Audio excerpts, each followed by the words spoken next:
Good evening, seekers of truth, keepers of legacy, and listeners who crave the untold stories behind the faces that shaped our past and our future.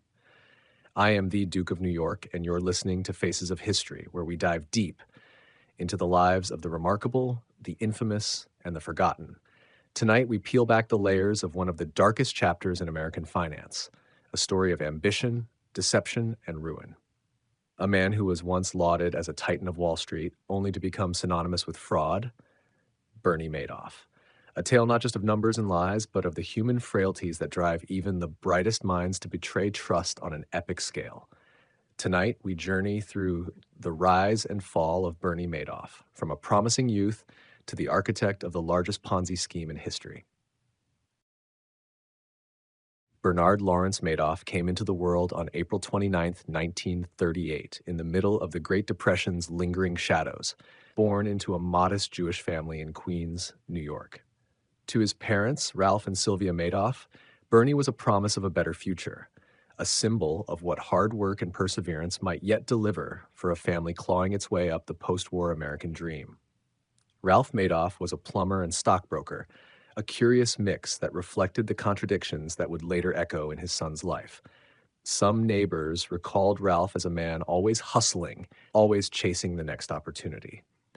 He even dabbled in finance himself, founding a small brokerage which would fail, leaving behind a residue of financial embarrassment that the young Bernie quietly absorbed. At home, Bernie watched his father's struggle with pride and failure. Money was a source of tension and possibility all at once. In those early years, Bernie learned two things: the power of the dollar and the deeper power of controlling the story behind the dollar. Growing up in the working-class neighborhood of Laurelton, Bernie attended Far Rockaway High School, a proving ground for bright Jewish kids from Queens. He was popular, neat, and ambitious. Not the rebel or the troublemaker, but the boy who wanted to be somebody. He swam competitively and showed an early talent for leadership. He wasn't the top of his class in academics, but he made up for it with charm and focus. Friends remember him as the kind of kid who always looked neat, always carried himself like he had somewhere to go, like he was already halfway to the top. In 1956, Madoff graduated high school and enrolled at the University of Alabama for a short stint before transferring to Hofstra University back in New York. At Hofstra, he majored in political science, a curious choice for a man so drawn to numbers, but in hindsight, not so strange at all. Bernie understood that success on Wall Street was not just about math. It was about politics, perception, and power. While still in college, he worked as a lifeguard and installed sprinkler systems to save money. By day, he attended classes. By night, he dreamed up bigger things. In 1959, he married his high school sweetheart, Ruth Alpern, a quiet, supportive woman who would stand by him for decades through empire and ruin alike. Ruth would become not only his partner in life, but a silent witness to his growing ambition. In 1960, armed with just $5,000 of his own savings and a few thousand more borrowed from his father-in-law, Bernie launched Bernard L. Madoff Investment Securities. He did so not from a gleaming Manhattan skyscraper, but from a small office, a single room, in Manhattan's Wall Street district. He operated out of the penny stock scene, a world where small-time traders chased big-time dreams. He built his firm as a market maker, matching buy and sell orders for clients, skimming profits off the tiny differences in price. He was one of the early adopters of new technology, recognizing that computers could change trading forever. While older brokers clung to telephones and paper slips, Bernie embraced the new electronic age. He installed state-of-the-art technology that allowed him to execute trades faster than his rivals.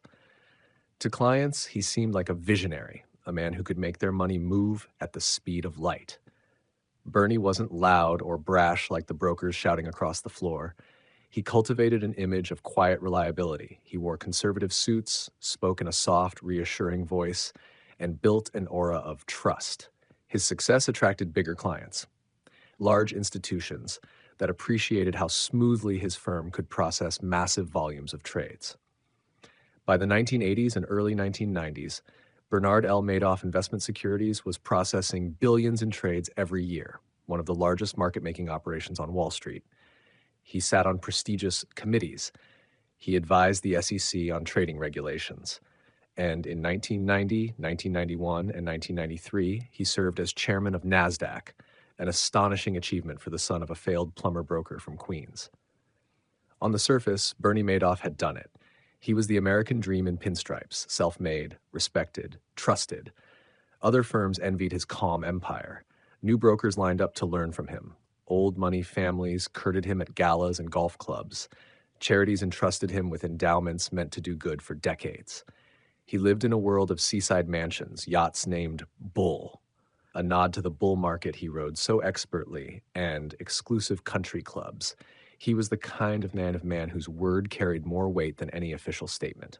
If Bernie said your money was safe, it was safe, or so the world thought.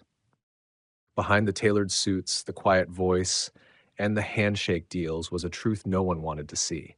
That trust, once weaponized, can become the sharpest tool of betrayal. Bernie Madoff, the prodigy, the pioneer, the chairman of NASDAQ, was also the man laying the foundations of a deception so vast that its ripple would crash over thousands of lives and echo through the financial world for generations to come. But in 1960, as he sat in that small office clutching his dreams and counting every penny, Bernie Madoff wasn't yet the villain history remembers. He was the promise of what American finance could become, and the warning of what happens when trust becomes blind. It is a curious thing how a fraud of such staggering scale begins. Not with fireworks or some dramatic betrayal in a smoky back room, but quietly, like a single lie whispered in the dark that grows till it devours everything in its path. Bernie Madoff's journey into deceit did not happen overnight. In the early 1960s, Bernie's brokerage business was legitimate, indeed pioneering.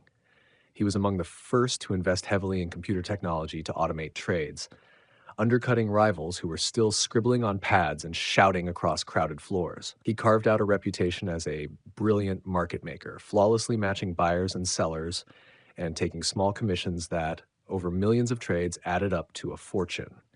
But somewhere between the ticker tape and the trust of his clients, Bernie built a second operation, the advisory business, that would make him infamous. Wealthy individuals came to Bernie not just for help executing trades, but for his advice. They wanted him to invest their money directly, to manage their wealth, not just shuffle their trades. And at first, maybe he did invest legitimately. Or maybe, as some believe, he saw from the very beginning that promising steady above-market returns was easier to say than to achieve, especially in the unpredictable churn of the stock market. Either way, the scheme soon took shape. He made a promise that no honest broker can ever guarantee: consistent, low-risk profits no matter the market's mood swings. To early investors, Bernie explained his strategy with impressive jargon. He claimed to use a split-strike conversion approach, a complex-sounding technique involving buying stocks, hedging them with options, and minimizing downside risk. To the average client, it sounded so sophisticated that it must be true. Investors didn't see real-time trades. They didn't get direct confirmation from exchanges. They simply got elegant statements in the mail, reports showing steady, reassuring gains year after year, like clockwork, even when the broader market stumbled. So how did it actually work? It didn't. That was the secret. From the beginning, Bernie wasn't executing trades as he claimed. Instead of buying and selling stocks, he deposited investor money into a single bank account and used the new money coming in to pay profits to earlier investors. The rest, the trade confirmations, the stock positions, the tidy monthly statements, were illusions printed in back offices by trusted employees. Madoff built an empire inside an empire, two businesses under one roof, one legitimate and transparent, the other a fortress of secrecy. Even longtime employees didn't have the full picture. Those who did see hints of the truth either stayed silent out of loyalty, fear, or profit. Some knew precisely what they were helping to hide. Others convinced themselves it was harmless, that Bernie was too smart to fail. The Duke of New York. But why did people trust him so blindly? Part of it was Bernie's image, a calm, respected man, father and husband, a charitable donor who sat on boards and golfed at elite country clubs. He made his clients feel special, chosen. He often turned investors away, telling them his fund was too exclusive, too full, a tactic that only fueled demand. Those who were allowed in felt privileged, as if they had been granted access to a secret fountain of endless wealth. And his victims were not naive amateurs alone. They were seasoned investors, hedge funds, universities, foundations, Hollywood celebrities, pension funds for teachers and firefighters. He even courted entire communities. Bernie was Jewish, and his ties to Jewish charities, synagogues, and cultural circles gave him an air of trust and kinship. Many victims were elderly couples who believed they were investing with one of their own. To challenge Bernie Madoff was, for decades, to risk being cast out of the club. Over the years, a few brave souls did raise the alarm. Analysts like Harry Markopolos ran the math and concluded the returns were statistically impossible, that Bernie's supposed trades could not exist in reality. Markopolos filed repeated complaints with the SEC, presenting charts and evidence, shouting into what felt like a void. But Madoff's stature, his aura, made the regulators hesitate. Who would dare accuse the former chairman of NASDAQ of orchestrating a fraud? And so the scheme grew. By the 1980s and 90s, Bernie was taking in money from new investors at a rate that fed the illusion. Bull markets made everyone feel invincible, and few people worried too much about asking tough questions when their statements showed beautiful, reliable gains. Behind closed doors, Bernie knew he was living on borrowed time, but his charm and the inertia of trust kept the machine running. Each new deposit delayed the reckoning, pushing the day of collapse just a little further away. By the 2000s, the sums involved were mind-boggling. Some say even Madoff himself lost track of how deep the hole had become. There are moments in every fraud when the truth could surface, when the liar could stop lying, confess, come clean. Bernie had those moments again and again. But each time, the easy choice was to keep going, to keep paying old investors with new money, to keep telling himself that he could unwind it all one day if he just had enough time. But the numbers do not lie forever, and Bernie Madoff, the Wall Street prodigy turned master deceiver, was now tangled in a web that would inevitably unravel. It was only a question of when and how many lives would shatter when the truth finally crashed through the doors of his empire. Collapse when the house of cards fell. A fraud like Bernie Madoff's could have only thrived in the fat years. When money flowed freely, optimism drowned out caution, and the fear of missing out silenced the small voice of doubt that sometimes crept into the minds of his investors. For decades, the lie grew stronger because the markets stayed buoyant. The 1980s brought the go-go years of Reaganomics and booming stock indexes. The 1990s saw the dawn of the tech bubble, the unstoppable rise of the NASDAQ, ironically the very exchange Madoff had once chaired. His reputation was golden. Why question the golden boy? But all illusions eventually meet reality, and for Bernie Madoff's scheme, that reckoning began in the chaos of 2008. It was the year the world's financial foundations cracked under the weight of reckless mortgages, toxic debt, and blind faith in an ever-rising market. The Great Recession tore through Wall Street like a hurricane through glass towers. Lehman Brothers collapsed. Giants like Bear Stearns and AIG teetered. Investors ran for the exits, desperate to salvage what they could. For Bernie Madoff, the crisis came in the form of frantic phone calls and emails. Investors, many of whom had plowed their life savings into his secretive fund, were demanding to cash out. They needed liquidity, and Madoff had always assured them they could withdraw their money at any time. But there was no money, or at least not enough of it. The vast pool of cash he was supposed to be managing wasn't invested in stocks and options as promised. It sat in a bank account, a dwindling reservoir feeding endless redemptions. With new money no longer flowing in at the pace he needed, the simple arithmetic of the Ponzi scheme collapsed. When people stop investing and start withdrawing, the illusion can't hold. The entire structure depends on constant fresh cash to pay off the old. When that cash stops, the entire pyramid buckles. In December 2008, Bernie Madoff sat in his Manhattan penthouse apartment, looking out over a city that had crowned him king and now threatened to expose him as the architect of its ruin. In that luxury apartment on the Upper East Side, he called a meeting with his sons, Mark and Andrew, both of whom had worked at the firm but were kept separate from the secret side of his empire. They were Wall Street royalty by birthright, but they never imagined they were heirs to a throne built on lies. Bernie told them the truth at last. He confessed that it was all a lie. The billions in client accounts, the steady profits, the masterful trades, none of it real. He described it in his flat, matter-of-fact way. It's all one big lie. Mark and Andrew were stunned, betrayed. They did not try to hide it, to hush it up. They called a lawyer. The lawyer called federal authorities. The illusion that had defied the markets for decades unraveled in a single night. On December 11th, 2008, FBI agents arrived at Bernie's penthouse. They knocked, entered, and found a man who looked more like a kindly grandfather than the greatest financial criminal in American history. When they asked him if there was an innocent explanation for what they were hearing, Bernie Madoff simply said, "There is no innocent explanation." He was arrested on the spot. The headlines screamed around the world. Wall Street wizard arrested in $50 billion fraud. In an instant, trust that had taken decades to build disintegrated into scandal, lawsuits, and a tidal wave of ruined lives. The Duke of New York. The damage was staggering. Thousands of investors discovered they were wiped out overnight. Some lost retirement savings they'd entrusted to Madoff for decades. Foundations folded. Universities scrambled to fill budget gaps. Charities closed their doors. The fallout was more than just financial ruin. The betrayal shattered families and communities. Many of Madoff's investors had come from tight-knit Jewish communities that trusted him as one of their own. A betrayal that felt intimate, almost biblical in scale. The pain was not abstract. Some victims lost homes, retirement plans, futures. A few lost their will to live. Stories emerged of suicides directly tied to Madoff's collapse. Perhaps most tragically, the fallout struck Madoff's own family. On December 11th, 2010, exactly 2 years after Bernie's arrest, his eldest son, Mark Madoff, hanged himself in his Manhattan apartment. Mark's 2-year-old son slept in the next room. Mark left behind a note insisting he was innocent of his father's crimes.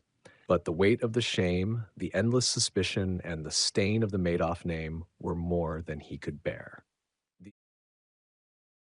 Bernie Madoff himself sat under house arrest in his penthouse, the same rooms where he had once thrown lavish parties for the city's elite.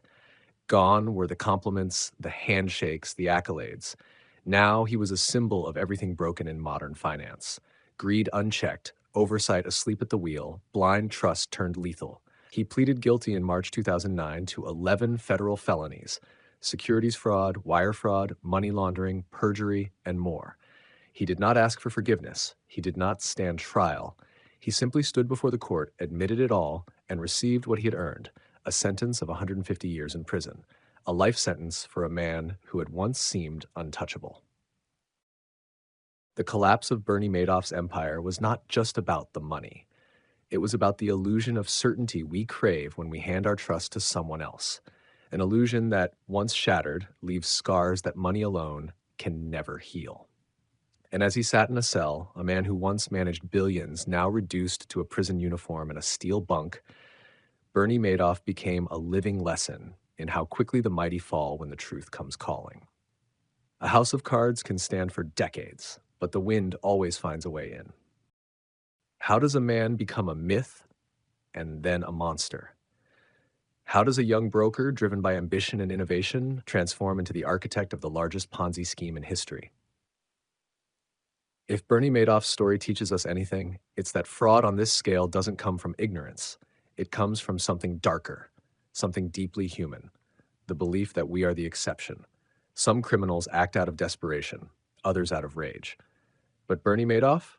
His crime was more subtle, more insidious. It was born in ego, fear, and an unquenchable need to keep the illusion alive, no matter the cost. To the world, Bernie was the calm in the chaos of Wall Street. He was the man who promised what no one else dared promise: steady, reliable profits in a world where fortunes rise and fall like the tide.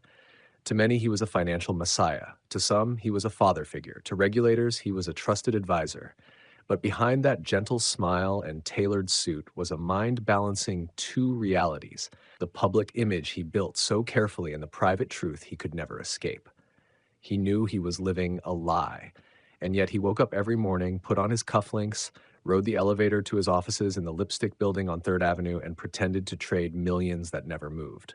Was it all just greed? Or was it something more complicated? In interviews and letters after his arrest, Madoff painted himself as a man trapped by his own success. He claimed it all started small, an attempt to cover trading losses in the 1970s when the market turned sour. A lie to protect his reputation, he said, a stopgap measure he thought he could fix when things got better. But things didn't get better. The lie worked too well. Investors were thrilled. They told their friends.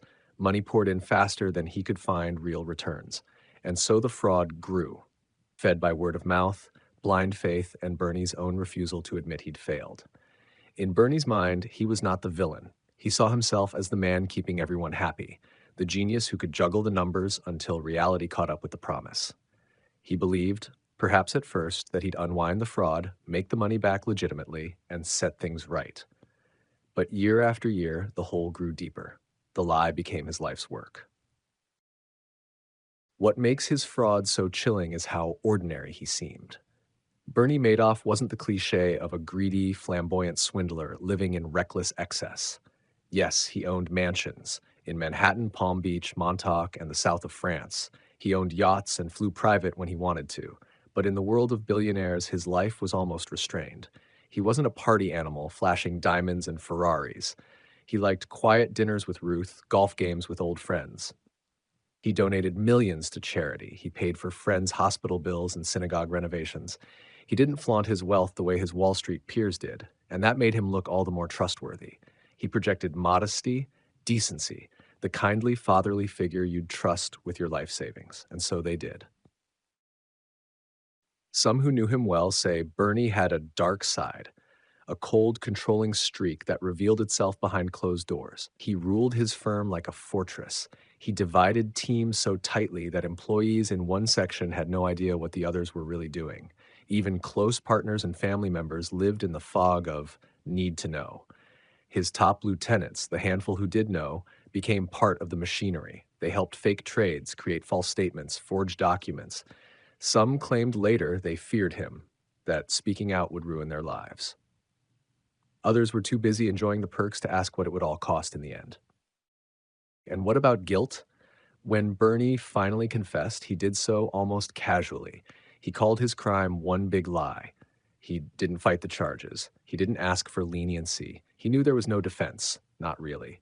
He even said once, "I made a terrible mistake and I can't forgive myself." But even that admission rings hollow for many of his victims. How much remorse can you claim when you continue the charade for decades, accepting new money knowing it would vanish into the abyss?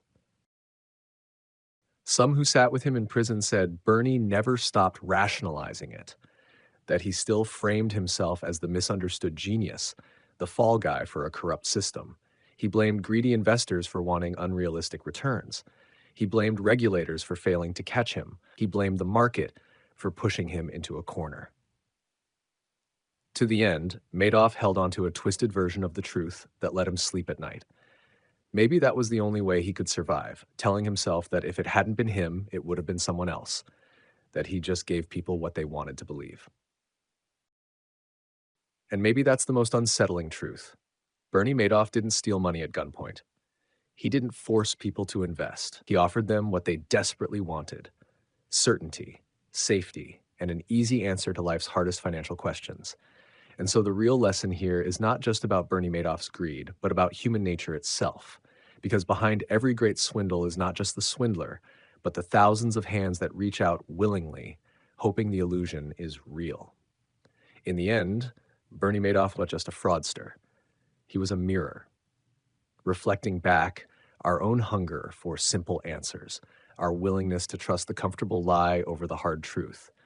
A face of history indeed, and a reminder that sometimes the greatest danger doesn't lurk in the shadows, but behind a smile and a promise too good to resist.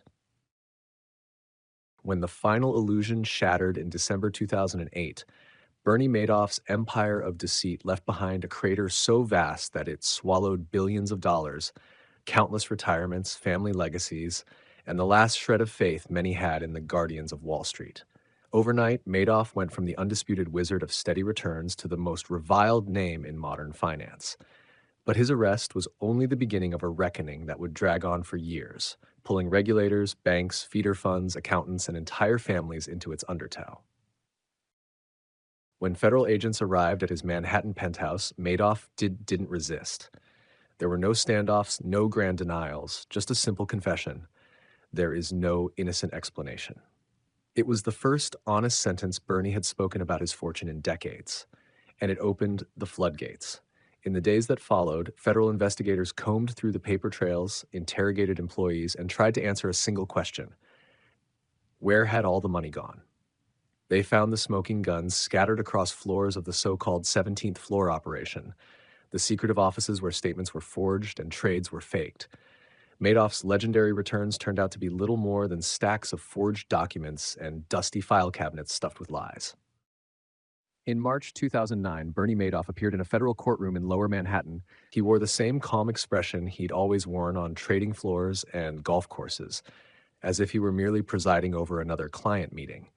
But this time there were no loyal investors hanging on his every word. Only victims demanding justice and a judge tasked with measuring the scale of an unforgivable crime. Standing before U.S. District Judge Denny Chin, Bernie pleaded guilty to 11 federal felonies: securities fraud, wire fraud, mail fraud, money laundering, perjury, false statements, and theft from an employee benefit plan, among others. He didn't cut a deal. He didn't offer up a dramatic defense. He didn't fight for leniency. He simply confessed, an act that felt less like repentance and more like resignation. The truth was too large to spin, even for him. In court, Bernie said, "I am actually grateful for this opportunity to publicly speak about my crimes, for which I am deeply sorry and ashamed." But for many victims, the words rang hollow. They wondered if he was sorry for the billions stolen or simply sorry he'd been caught. The Duke of New York. On June 29, 2009, Judge Chin handed down a sentence that matched the magnitude of the betrayal: 150 years in federal prison. It was a symbolic sentence, of course. Bernie was 71 years old at the time. But the symbolism mattered. It was a declaration that the American justice system would make an example of the man who'd made a mockery of it for so long. Judge Chin called Madoff's crimes extraordinarily evil. He spoke of the thousands of lives ruined, the suicides, the charities destroyed, the trust betrayed. He rejected any notion that Bernie was just a victim of bad circumstances or market forces. The scheme, Chin said, was calculated, cold-blooded, and ran for decades by choice, not chance. But the courtroom was only the beginning of the reckoning. In the months that followed, investigators went after Bernie's inner circle. Several employees were indicted and convicted, including his longtime lieutenant, Frank Dapascali, who became a key witness for prosecutors. Accountants, fund managers, and so-called feeder funds, firms that funneled billions to Bernie in exchange for a cut of the profits, faced lawsuits and public scorn. Some claimed they were duped. Others were accused of turning a blind eye while collecting handsome fees for delivering new victims to the scheme. One by one, settlements were reached. Billions were clawed back in civil suits. Victims received partial restitution through the painstaking work of court-appointed trustee Irving Picard, who tracked down assets, sued third parties, and squeezed settlements from banks, hedge funds, and financial institutions that had profited from Madoff's orbit. As of the early 2020s, more than $14 billion of the estimated $17 to $20 billion in principal losses had been recovered and returned to victims. An astonishing recovery for a fraud once thought to have destroyed everything. But for many victims, the repayments could never restore trust, time, or the lives left in ruin. While the legal system fought to clean up the debris, the human cost mounted. Bernie's family, once pillars of upper-crust New York society, found themselves vilified and shunned. His wife, Ruth Madoff, claimed ignorance of the fraud and settled with authorities, surrendering most of her wealth but keeping just enough to live quietly in a small coastal town far from the Manhattan penthouses she once called home. His two sons, Mark and Andrew, both of whom maintained they knew nothing of the fraud, bore the weight of the family name like a millstone. Mark, tormented by shame and suspicion, took his own life in 2010, exactly 2 years after his father's arrest. Andrew, too, would lose his battle with cancer in 2014, his final years overshadowed by the ghost of his father's crimes. Bernie Madoff's legacy was a poison that spread through every branch of his family tree, a punishment far crueler than any prison cell. And Bernie himself, he spent his final years behind the razor wire of a federal prison in Butner, North Carolina. Gone were the golf greens of Palm Beach, the Mediterranean sun, the exclusive clubs where billionaires once hung on his every word. Inside those concrete walls, Madoff lived out his days with other white-collar criminals and aging mobsters. He gave interviews now and then, still insisting he hadn't set out to be a monster. He petitioned for compassionate release in 2020 as his health deteriorated, suffering from kidney disease and other ailments, but the courts said no. On April 14, 2021, Bernie Madoff died in prison. He was 82 years old. No grand funeral, no flowery eulogies. Just a footnote in the prison records that once housed inmate number 61727-054. So ends the tale of Bernie Madoff, a man who built an empire on trust, twisted that trust into a weapon, and left behind a cautionary tale for the ages. A lesson carved into the marble halls of finance. When one man's word is worth more than the truth, when promises blind us to reality, the price we pay is never measured in dollars alone. Bernie Madoff's cell may be empty now, but his ghost still haunts the boardrooms, banks, and battered portfolios of those who believed too much and asked too little. When we speak of legacy, we often speak of builders, the ones who raise monuments, launch revolutions, or leave behind words and works that lift generations to come. But there is another legacy, the legacy of the fraudster, the betrayer, the man who leaves behind ruin as his monument and caution as his epitaph. Bernie Madoff did not invent the Ponzi scheme. That dubious honor belongs to Charles Ponzi, who in the 1920s conned investors with promises of quick profits from postage stamps. But Madoff took the blueprint and magnified it beyond anything Ponzi could have dreamed. He showed the modern world just how far a well-tailored lie can travel, how deep it can dig its hooks when trust, reputation, and the hunger for easy certainty converge. For decades, Madoff's steady returns shaped entire portfolios, funded retirements, built schools, endowed charities, propped up foundations and family fortunes alike.